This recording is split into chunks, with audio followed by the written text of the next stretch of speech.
छठ मैया का एक मैं कथा सुनाने जा रही हूँ। जय छठ मैया की सुनाने जा रही हूँ। इस कथा को पूरा सुनिए और जानिए। आधी नहीं आधी सुनने में छठी माता का अपमान होती है और पूरा सुनने में ज्ञान होती है। इसलिए कथा को पूरा सुनिए और जानिए। जय छठी माता। जो छठ माता का व्रत करती है उसे सुख शांति मिलती है और पुत्र की प्राप्ति होती है, हर मनोकामना पूर्ण होती है। छठ माता जो है पूरा जगतर की रानी है, पूरा जग को देखने वाली है, सब पे अपना कृपा बरसाती है। जय छठ मैया। बोलो प्रेम से छठ माता की जय। एक बूढ़े गरीब ब्राह्मण थे। वो गरीब जो ब्राह्मण थे तो ब्राह्मण मंदिर में पूजा करते थे। मंदिर में पूजा करते थे और पूजा करके अपना घर परवरिश करते थे। पूजा पाठ से ही घर परवरिश करते थे। लेकिन वो ब्राह्मण को क्या काम था कि पूजा करके भी लाते थे लेकिन थोड़ी सी उसमें बचा लेते थे। 2 पैसे जमा करते थे। 2 पैसे जमा करते थे और जमा करके रखते थे और थोड़ी थोड़ी अनाज भी बचाते थे। जब कार्तिक का महीना आता था तो जो सर्दीय पूर्णिमा होती है उस पूर्णिमा के सुबह होला से ये ब्राह्मण प्रतिदिन दान किया करते थे। कार्तिक मास में दान किया करते थे, दान करते थे कार्तिक मास में। और जब छठ का पक्ष चढ़ता था, पिछला पक्ष शुक्ल पक्ष, कार्तिक शुक्ल पक्ष चढ़ता था तो ये दौरा किसी को सूप दान करते थे, किसी को पलटा दान करते थे, अन्न दान करते थे। छठ के नाम पर पूरा दान करते थे। अपने मांगते थे, अपने मंदिर से ले जाते थे, अपने कष्ट करते थे वो ब्राह्मण, लेकिन दान करते थे। दान करने में कोई कमी नहीं किए थे, बहुत दान करते थे। उनका जो पत्नी थी, जय छठ मैया, पत्नी भी बहुत दान करती थी। पति पत्नी दोनों मिलकर और इस काम को पूरा करते थे। और जब छठ के दिन आता था, जिस दिन छठ रहता था, उस दिन जो ब्राह्मणी थी वो डलवे में फूल और पान के पत्ता लेकर और जितना सूप परवैती रहते थे अर्घ देते समय सबके सूप पे पान और फूल ले जाकर चढ़ाती थी। उसको वही काम रहता था। हर साल छठ में वही करती थी। सारी लोग कहते थे कि सबको सब कुछ लगता है, सब कुछ मांगते हैं। ये ब्राह्मण जो है सारा दिन मांगते खाते हैं, मंदिर में पूजा करते हैं, लेकिन भर कार्तिक दान करते हैं। इनको दान करने से क्या मिलेगा? इतना दान करते हैं, ऐसे क्यों करते हैं? लेकिन वो ब्राह्मण जो थे, वो ब्राह्मण का किसी का करने कहने से कोई फर्क नहीं पड़ता था।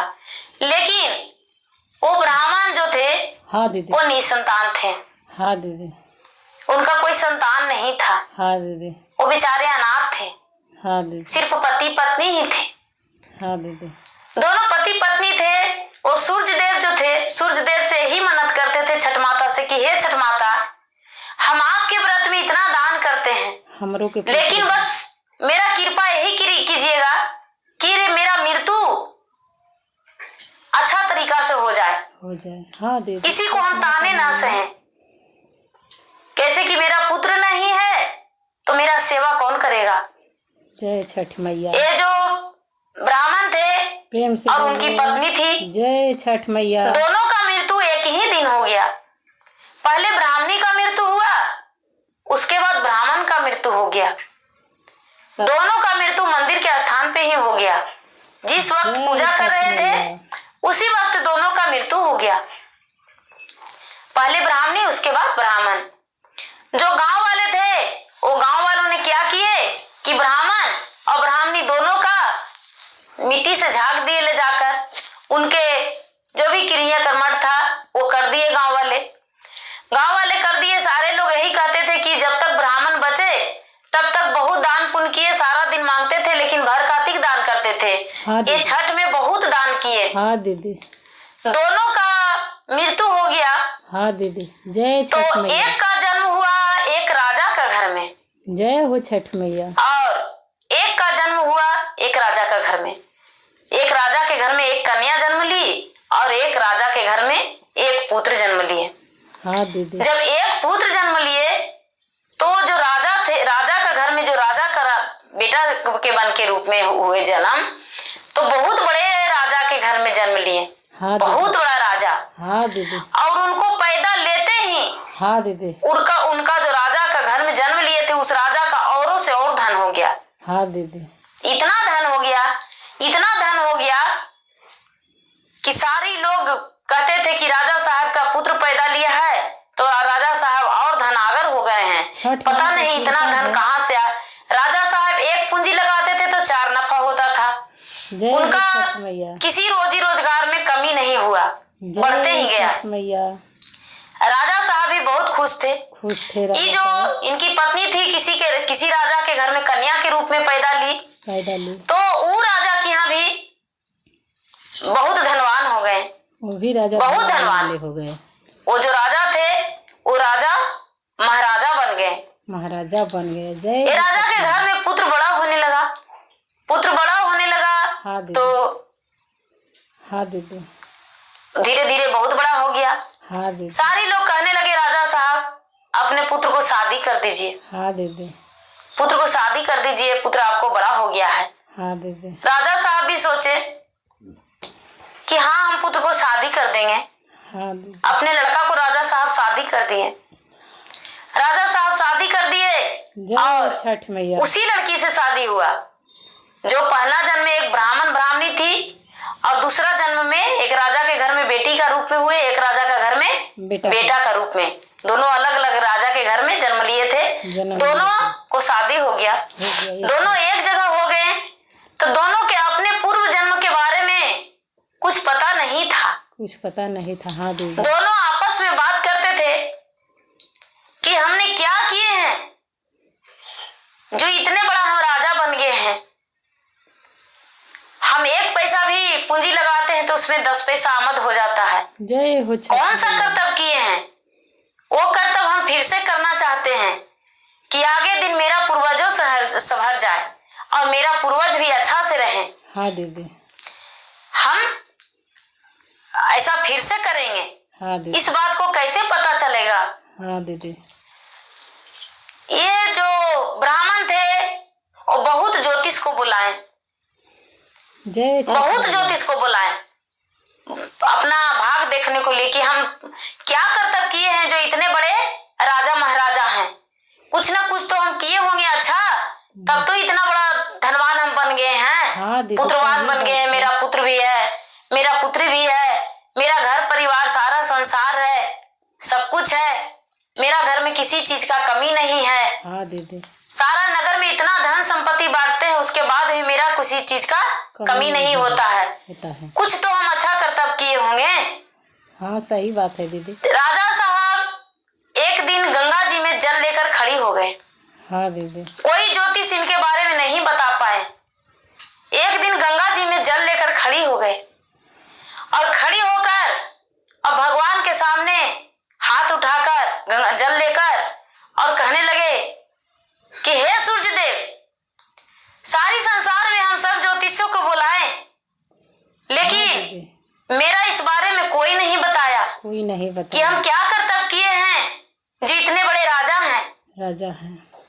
हाँ दीदी। हे सूर्य भगवान, हे सूर्य, मुझे ज्ञान दीजिए तो ऐसा कर्तव्य हम फिर से करें, फिर से वह कर्तव्य हम करें कि मेरा आगे का और बढ़े, आगे और कार्यक्रम बढ़े, मेरा संतान का भी संतान हो, मेरा संतान का भी उस संतान का भी संतान हो, कोई मेरा राज में मेरा खानदान में दुखी नहीं रहे, सब सुखी संपन्न। मेरा ऐसा ज्ञान दीजिए। जब जल लेकर राजा पूरा गंगा जी में खड़ी रह गए, पूरा दिन रह गए, रात रह गए, तो सूर्य भगवान सोचते हैं कि यदि हम इसको दर्शन नहीं देंगे तो ये तो राजा भूखी प्यासी जल में अपना प्राण दे देगा। हाँ, इतना बड़ा राजा होते हुए भी इसका अभिमान नहीं है। हाँ दीदी। इसको लव और ज्ञान नहीं है कि हम जानना चाहें कि मैंने क्या कर्तव्य किया था। हाँ, जो इतना बड़ा राजा बन गए हैं। हाँ दीदी। और इसे बताना चाहिए। हाँ दीदी।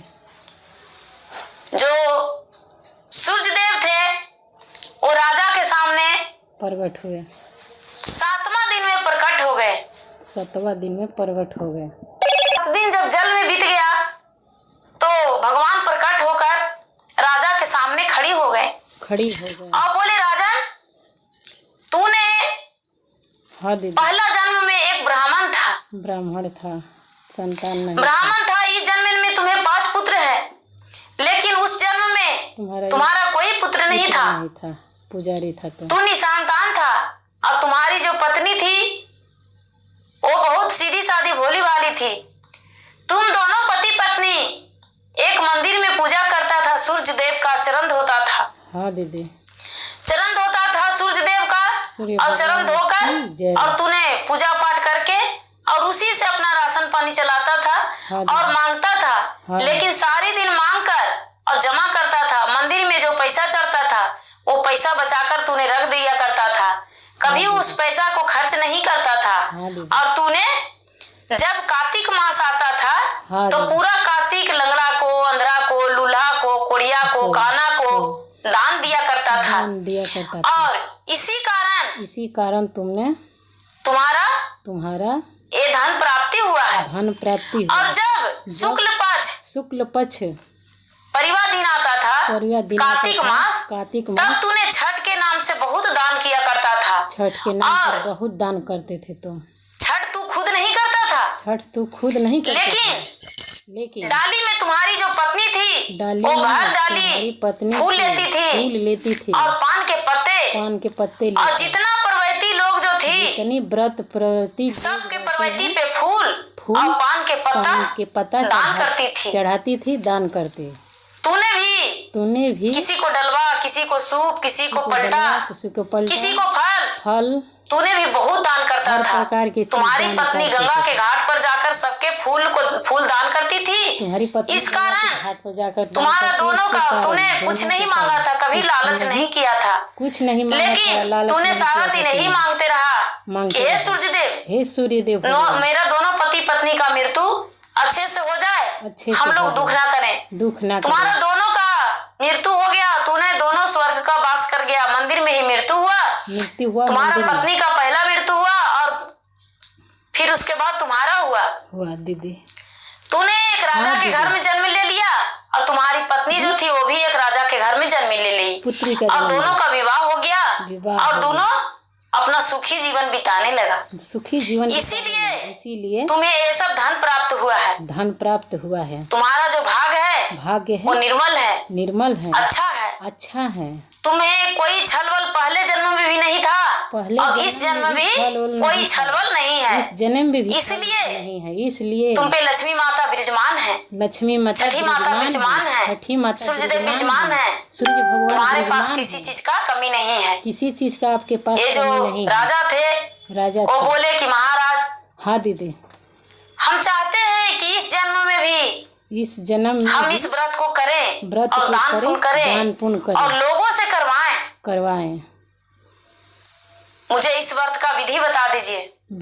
मुझे तो ये पता नहीं है कि उस जन्म में हम क्या किए थे। बोले ठीक है। हाँ दीदी, उस जन्म में के बारे में बताकर और छठी का सूर्यदेव विधि बताए कि ये शुक्ल पर चौथ का नहाई खाई करना और पंचमी का उपवास रखना पूरा दिन, लोहंडा दिन के लिए और भगवान के अच्छे मीठे भोग लगाना और षष्ठी के दिन शाम के समय में अर्घ पड़ता है जो कि डाले में सूप में फल सजता है और सप्तमी के दिन पारण होता है। तुम अच्छे तरीका से अपना निभाना व्रत को।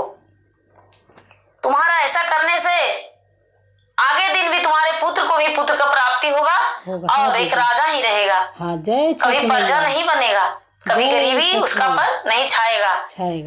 ये जो बताए सूर्यदेव, तो ये जो राजा थे वो बड़ी प्रसन्न हुए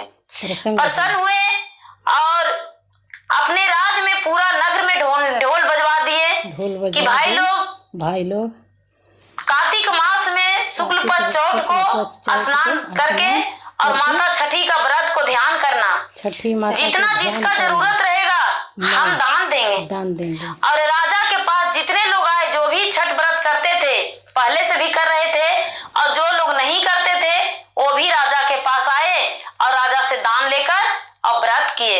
और राजा उस दिन से अपने नगर में बहुत सारे धन देते थे छठ के नाम पर और छठी माता के नाम पर दान देकर और लोगों से छठ करवाते थे। और अंधरा लंगड़ा कोढ़िया को सबको राजा मदद करते हैं। उस दिन से राजा पहले जन्म की तरह दूसरा जन्म में भी करने लगे। और राजा का जब अंतिम समय आया, बुढ़ापे का समय आया तो इनका शरीर में कोई कष्ट नहीं हुआ। इनका अंतिम सांस भी टूटा तो भक्ति करते समय इनका सांस टूटा। ये पति पत्नी दोनों स्वर्ग को वास कर गए और इनका पुत्र भी राज करने लगे। जय छठी माता, जय छठी माता, जय छठी माता, कृपा करिए हे छठ माता, जय हो छठ माता।